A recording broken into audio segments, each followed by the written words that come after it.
आचार्य जी जो बोलते हैं होना मात्र, तो होना मात्र क्या मैं भाव का ही होना होता है, और जो छिन नहीं सकता और जो पाया नहीं जा सकता क्या वो भी मैं भाव ही है?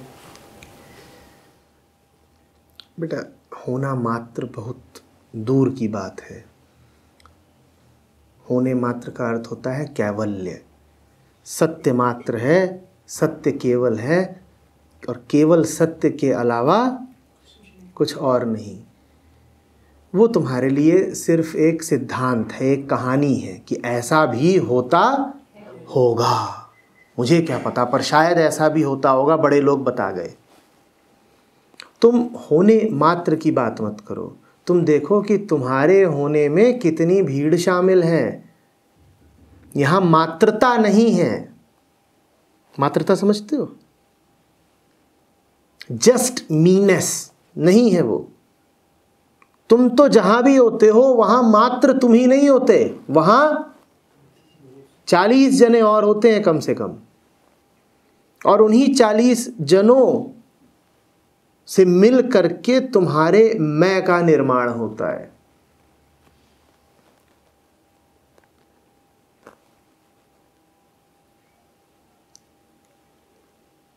तो तुम कहो, तुम पूछो कि आवश्यक है कि मैं 40 जनों की छाया मात्र रहूं? आवश्यक है कि मेरी थाली में जो आए वो 40 जनों के जूठन जैसा हो?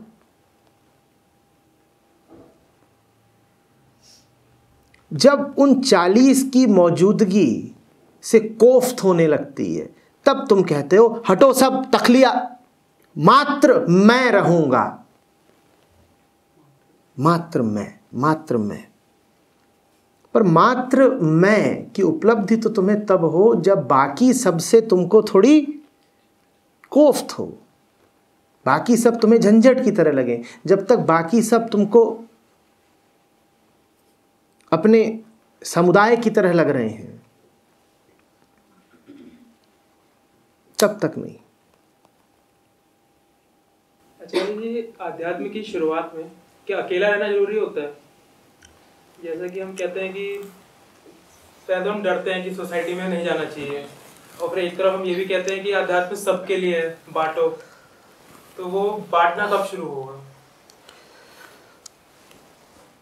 जब मिल जाएगा तुमको थोड़ा बहुत तो बांट भी दोगे।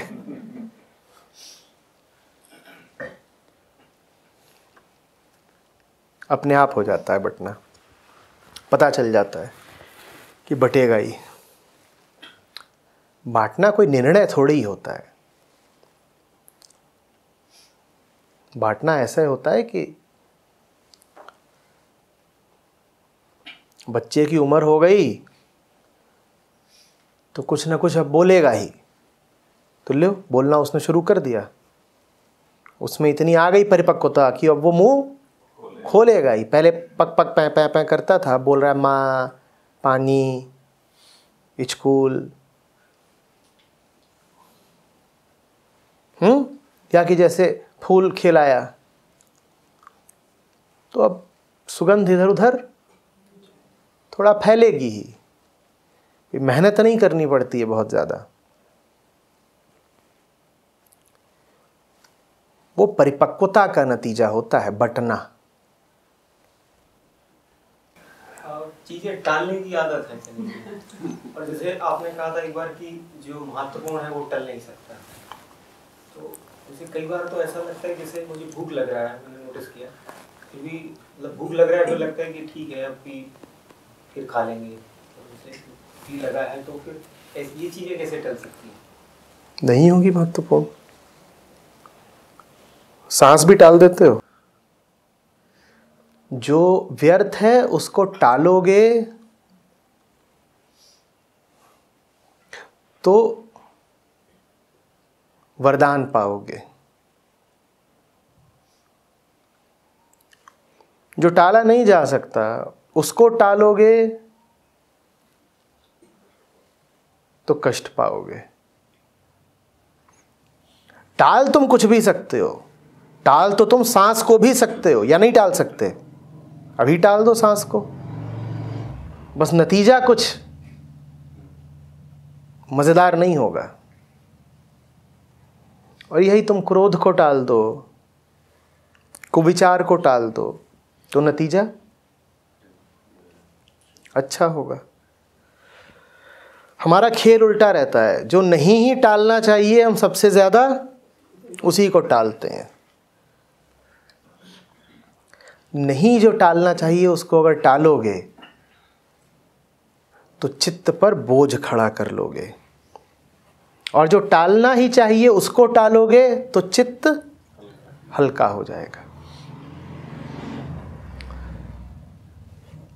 मिल गया ना कुफल और सुफल। एक चीज टली तो चित्त को हल्का कर गई, और एक चीज टली तो चित्त को भारी कर गई। ऐसी चीजें टालो जिनसे टालकर उनसे मुक्त ही हो जाओ। ऐसा क्यों टाल रहे हो जो टल तो सकता नहीं, तो कल फिर खड़ा हो जाएगा और मुक्ति उससे पाओगे नहीं। तो इनमें अंतर हम बेसिकली इसी बेस पे कर सकते हैं कि चित्त में अगर अटका है तो और कोई तरीका ही नहीं बेटा अंतर करने का। पूरा अध्यात्म तुम्हारे ही लिए तो है ना, तो सही गलत का अंतर करने का भी फिर एक ही तरीका है कि तुम पर क्या बीत रही है, तुम्हें क्या फल मिल रहा है। ये समूचा अध्यात्म किसके लिए है, किसकी भलाई के लिए है? किसकी भलाई के लिए? परमात्मा की, तुम्हारी भलाई के लिए है ना। तो जो कुछ भी तुम कर रहे हो वो उचित है या अनुचित, ये जानने का भी सिर्फ एक ही तरीका है, हमेशा एक ही तरीका रहेगा। क्या? इससे तुम्हारे मन पर क्या बीती, तुम्हारा अहम क्षीण हुआ या और पुष्ट हुआ, तुम्हारी वृत्तियां मिटी या और बढ़ गईं। इसके अलावा कोई तरीका नहीं है किसी काम की सत्यता या व्यर्थता को जानने का। एक साथ कई चीजें हिट कर रही हैं चाहिए, तब कैसे तय करें? देख लो उसमें से प्रथम क्या है, यही तो विवेक है।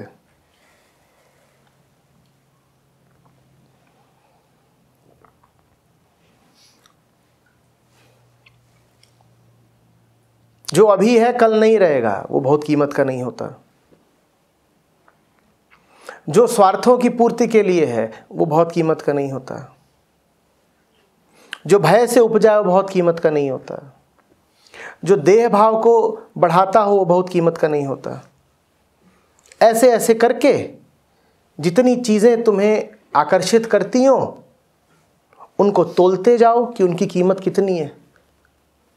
तो अगर 5 या 7 चीज़ें तुमको आकर्षित कर रही हैं, फिर तुम्हें दिख जाएगा कि इसमें से कौन सी चीज़ करने लायक है और कौन सी चीज़ व्यर्थ है।